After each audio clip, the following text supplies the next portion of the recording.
स्वामी जी, आजकल लोग हेल्थ के मामले में बहुत ही आलसी होने लगे हैं, मोबाइल में 24 घंटे लगे रहते हैं। तो एक चीज़ हमें ये बताइए, तो इनका हेल्थ का जो सुधार नहीं हो रहा है, इसके विषय में क्या कहना चाहेंगे आप? नहीं, हेल्थ का सुधार तो इसीलिए नहीं है क्योंकि जीवन शैली ही गलत है। क्योंकि जो जीवन शैली है ना, वो इतनी बेकार हो गई है कि जिसमें जीवन है ही नहीं। और जब तक ये वापसी नहीं करेंगे तब तक स्वास्थ्य सुधरने वाला है नहीं। जी जी क्योंकि बच्चों के पास जब से मोबाइल आया है जी जी तब से अधिकांश बच्चे मोबाइल में चिपक गए।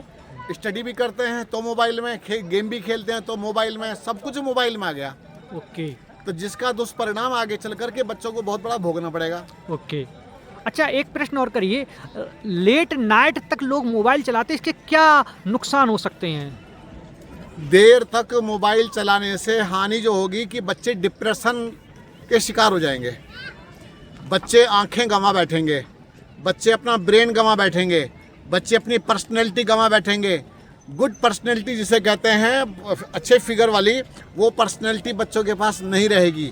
और उसके बाद फिर भिन्न भिन्न प्रकार की दवाइयाँ खानी पड़ेंगी, कॉस्मेटिक चीज़ें उपयोग में लानी पड़ेंगी। तो ये सब बहुत बड़ी हानि होने वाली है और बच्चों का ब्रेन हैंग हो जाएगा। एक बहुत बड़ी बीमारी चल रही है कि बच्चे कहीं भी जा रहे हैं तो भूल जाते हैं कि उन्हें जाना कहाँ है, भूल जाते हैं कि उनको जाना कहाँ है, उनको करना क्या है।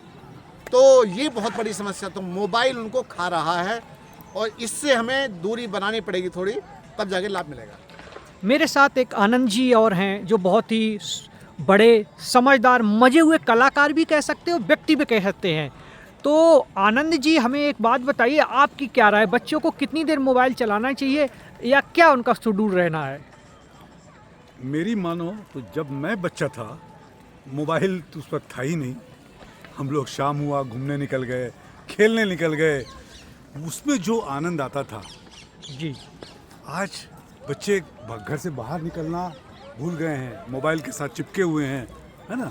और अब उनके माता पिता को भी चाहिए कि उनको प्रोत्साहित ना करें मोबाइल चलाने के लिए। तो बच्चों को तो पता नहीं है कि इसके, जैसे अभी स्वामी जी ने कहा, इसके क्या लाभ हैं, क्या हानि है। इन्होंने तो हानि की इतनी लंबी लिस्ट बता दी, वो सुनने से ही डर लगता है। जी, एक समय होना चाहिए, ऐसा क्या करें, सही नियमित काम करें। आजकल की जीवन में मोबाइल भी बहुत ज़रूरी हो गया है, एजुकेशन भी मोबाइल पे हो रही है और अन्य एक्टिविटी भी मोबाइल पे हो रही। तो इस विषय में आप क्या, उनका कैसा शेड्यूल कैसा होना चाहिए? शेड्यूल तो शाम का वक्त, सुबह वगैरह स्कूल में रहते हैं, फिर ट्यूशन है, शाम के वक्त वो भी वैसे चैनल, वैसे माता पिता को चाहिए कि उन्हें इस ढंग से गाइड करें कि उन्हें क्या देखना चाहिए, क्या नहीं देखना चाहिए। प्लस माता पिता को भी थोड़ा कंट्रोल करते रहें, चाहे वो दूर से रिमोट कंट्रोल हो, चाहे फेस टू फेस कंट्रोल हो, वो भी करना चाहिए माता पिता को, ताकि बच्चे इसके आदी ना हो जाए। जैसे आजकल देखिए गेमिंग का चला हुआ है, कितने बच्चों ने लाखों रुपए गंवाए। अरे ये तो स्वामी जी, ये तो बहुत खतरनाक गेमिंग चल रहा है। जो लोग कह रहे हैं कि ये गेम वो गेम, कुछ ना कुछ वो समस्याएं क्रिएट हो रही हैं। तो गेम के विषय में क्या कहना चाहेंगे आप? अभी मैं न्यूज़ देख रहा था 2-3 दिन पहले, इस गेम में आई थिंक 3 बहनें अपनी जान गंवा बैठी। मैंने न्यूज़, ये कितनी दुखद घटना है, आप सोचिए, है ना। बिल्कुल बिल्कुल। तो इससे मैं ऐसा मानता हूँ कि जैसे मैंने कहा कि माता पिता को बच्चों का मार्गदर्शन करना चाहिए और गेमिंग जैसे चीज़ों से अपने बच्चों को बिल्कुल दूर रखना है। और कोई भी ऐसा वीडियो जो बच्चे देखते हैं जो उन्हें नहीं देखना चाहिए, जी जी, उसे रोकना माता पिता का ही काम है। बाद में अध्यापक होते हैं, बाद में शिक्षक का ड्यूटी होती है, बाद में और लोगों की रिस्पॉन्सिबिलिटी होती है, लेकिन पहली रिस्पॉन्सिबिलिटी माता पिता की। जी, एक प्रश्न और है आपसे कृष्णा जी, कि अगर व्यक्ति को खेल के प्रति जोड़ा जाए, इसके कोई तरीके जिससे कि बच्चे अपने मन से खुद कहे कि मुझे खेलना है, तो ऐसा क्या है आपके पास? बच्चों को खेल का वीडियोस ज़्यादा दिखाएं, खेल के बारे में बताएं और खेल से आगे चल के क्या बेनिफिट, क्या हो सकता है, लाभ हो सकता है। उदाहरण के तौर पर जी, एक सूर्यवंशी जी जो एक देहात से है, एक गांव से है, जी, जी। अंडर 19 क्रिकेट कल हुआ था। जी जी जी, उन्होंने इतनी लंबी चौड़ी स्कोर बनाई जिसका आप अंदाज नहीं लगा सकते हैं। उस मात्र 14 या 15 साल के शायद हैं। जी जी और उसने इतना चमत्कार दिखाया था, आप सोच सकते हैं कि खेल का क्या चमत्कार हो सकता है। जी जी। है ना? अच्छा, मेरे बीच में स्वामी जी भी है। स्वामी जी एक बात आइए, लोगों को या बच्चों को या बुजुर्गों को सबको एक समस्या हो गई, कहीं भी टाइम मिला मोबाइल निकाला कट कट कट, कहीं भी टाइम मिला मोबाइल लगा कट कट। तो ऐसा क्या उनको कराया जाए जिससे कि बुजुर्ग, बच्चे, जवान मोबाइल छोड़ के खेल के प्रति आएँ, जिससे उनका स्वास्थ्य सुधरे और समाज में एक स्वस्थ व्यक्ति का निर्माण हो। तो उसके लिए क्या करना चाहिए जिससे कि लोग मोबाइल छोड़ के खेल की तरफ आएँ? एक तो सबसे बड़ी समस्या जो आज समाज में मुझे लग रही है, सिकुड़ते हुए परिवार। मतलब एकांकी परिवार, यानी कि एक घर में एक ही लोग रहने, फैमिली का कम मैंने होना। कहा सिकुड़ते हुए परिवार। जी पहले हम कई कई भाई होते थे, कई बच्चे होते थे परिवारों में, जॉइंट फैमिली। जॉइंट फैमिली होती थी। जी एक पिता के 8 बच्चे हैं तो 8 की व्यवस्था एक ही कैंपस में होती थी पूरी। और जब एक ही कैंपस में होती थी तो वहाँ पे चाची, ताई, भाभी, दादी, वो सब पूरा का पूरा, भतीजे, बुआ, भाई, सब होता था वहाँ पर। बिल्कुल। आजकल की एक जो समस्या स्वामी जी आपने बहुत अच्छी बताई, रिश्ते खत्म हो रहे हैं। खत्म रिश्ते। और रिश्ते खत्म होने के कारण लोग एकांकी हो रहे हैं, जिसके कारण वो मोबाइल की तरफ जा रहे हैं, जिसके कारण उनका खेल से नाता टूट गया है।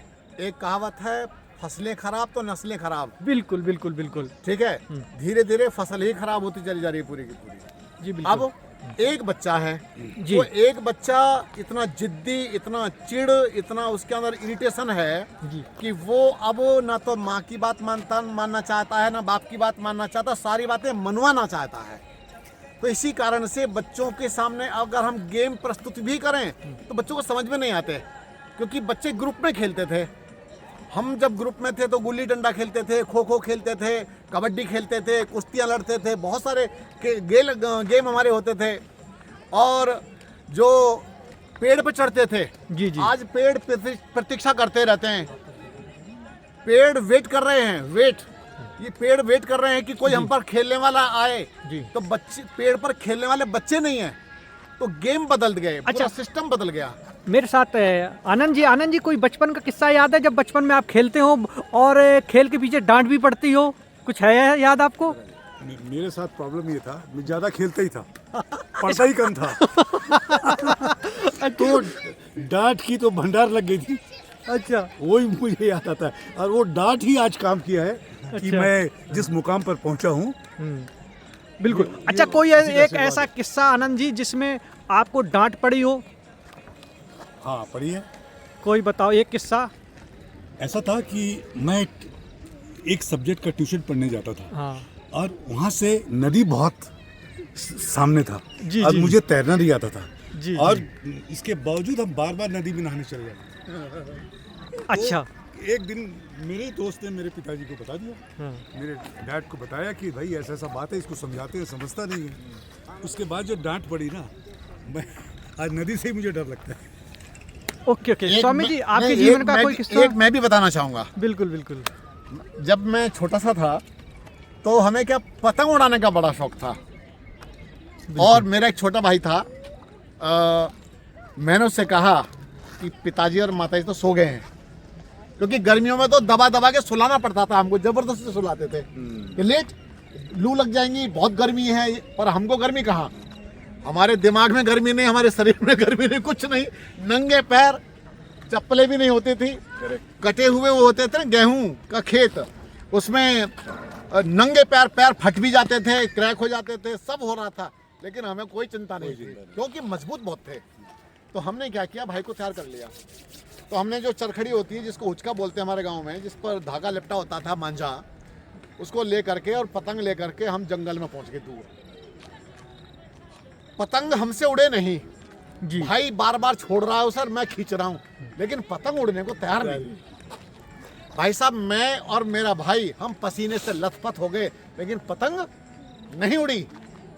इतने क्या हुआ, दूर से मुझे मेरे पिताजी गन्ना हाथ में लेकर के आते हुए दिखाई दिए, क्योंकि हमारे तो गन्ना थेरेपी हुआ करती थी पहले। चप्पल थेरेपी, गन्ना थेरेपी, थप्पड़ थेरेपी, है ना, और पीठ में मैं तो यही आपके फिटनेस का राज है। और घूंसे बजते थे, खूब हमारी थेरेपी होती थी। हाँ और आज भी मेरे हाथ में निशान है जी। ऐसी थेरेपी होती थी। तो मैंने कहा, पिंटू, पिताजी, बोले कहाँ है? बोले देख, वो तिरी, वो हम पतंग को छोड़ करके, पतंग और धागा वहीं फेंक करके बिल्कुल जिधर से वो आ रहे थे उधर से नहीं भागे, एक लंबा रास्ता हमने रेस लगाई बचने के लिए है। बचने के लिए रेस लगाई। और अब क्या हुआ, हम तो पतंग वहीं छोड़ गए थे। पतंग जब छोड़ गए तो पिताजी धागा लपेट करके पतंग को यूं लेकर चले आ रहे हैं और हम पिताजी से पहले घर पहुंच गए। पूरे रास्ते लोगों ने मेरे पिताजी से, अरे पंडित जी भैया पतंग कब से उड़ानी शुरू कर बोले पंडित जी वो थोड़ा आगे निकले, अरे बिरजू भैया, अरे पंडित जी कब से ही पतंग उड़ाने लगे। अरे बोले भैया बच्चे, अब वो सबको यही बतावे कि बच्चे छोड़ गए भाग गए। अब भैया जब हम घर पहुंच गए तो सचमुच हमें गन्ना खाने को नहीं मिला, उस गन्ने से हमारी थेरेपी की गई पहले। क्या बात अच्छा, है। एक हमें आपसे दो ऐसे तरीके जानने हैं जिससे कि लोग मोबाइल छोड़ के खेलने को मजबूर हो जाएं। दो तरीके बताइए, ऐसा क्या लोग करें जिससे कि उनका जो मोबाइल के प्रति जो लगाव वो कम हो, खेल के प्रति लगाव बढ़ जाए। क्या करें? दो चीज़ें। पहला उपाय तो ये है कि माँ बाप अपने खुद बच्चों के सामने मोबाइल ना चलाएं, बहुत अच्छे। गुड। है ना। ये दूसरा है, मोबाइल से क्या नुकसान होता है उसको खेल खेल में बच्चे को समझाए। ये नहीं कि ए मोबाइल नहीं चलाना, वो नहीं चलाना, नो, बच्चे नहीं समझेंगे। उनको प्यार से खेल खेल में उनको समझाना है कि बाहर जाके खुली हवा में खेलने से क्या फ़ायदा है। मोबाइल का यूज़ करोगे तो ये आपके शारीरिक और मानसिक रूप से आपको कितना नीचे ले जाता है ये आप सोच नहीं सकते हो। इस ढंग से बच्चों को एक्सप्लेन करें। दो तरीका शॉर्ट में आप बता दीजिए। मेरा मानना यह है कि बच्चों को धीरे धीरे, क्योंकि एडिक्शन छोड़ने में थोड़ा सा परेशानी होती है, इतना आसान भी नहीं होता है। कोई स्मोकिंग करता है उसको मैं कहूँ कि एकदम मोबाइल छोड़ दे तो बहुत प्रॉब्लम हो जाएगी। आपने बहुत अच्छी बातें बताई, बट उसके लिए हमें बच्चों को धीरे से मेडिटेशन के रास्ते पे डालना चाहिए। थोड़ा थोड़ा माता पिता मेडिटेशन में बैठे, ध्यान करें बैठ करके। जी, ध्यान करने से बिल्कुल सर। लाभ मिलेगा। बच्चों को मॉर्निंग वॉक कराएं, माँ खुद जाए, बाप खुद जाए लेकर के और बच्चों को उठाए। ये जो देर तक सोने की परंपरा घर में बना दी गई है ये बहुत गलत है। तो इससे हानि हो रही है और वो बच्चे नहीं समझ पा रहे हैं। इसी प्रकार से बच्चों को किताब पढ़ने की लत लगानी चाहिए। सही बात है। जितना बच्चों को किताब लिखे पढ़ने की लत लगेगी, बिल्कुल अच्छे सही अच्छे बात। मोटिवेशनल बुक्स ये पढ़ने हाँ, की बहुत आदत अच्छी आएगी, उससे लाभ मिलेगा। एक मिनट और, बच्चों को राइटर बनना चाहिए। राइटर मीन्स अच्छे अच्छे जो कोटेशंस हैं उनको कोट करते चले जाएं पुस्तक में और उनको पे डायरी में लिखें, तो निश्चित रूप से बच्चों को उससे बड़ा लाभ मिलेगा। बिल्कुल। बहुत बहुत धन्यवाद आकाश शर्मा वर्ल्ड शो में आप सभी का बहुत बहुत धन्यवाद।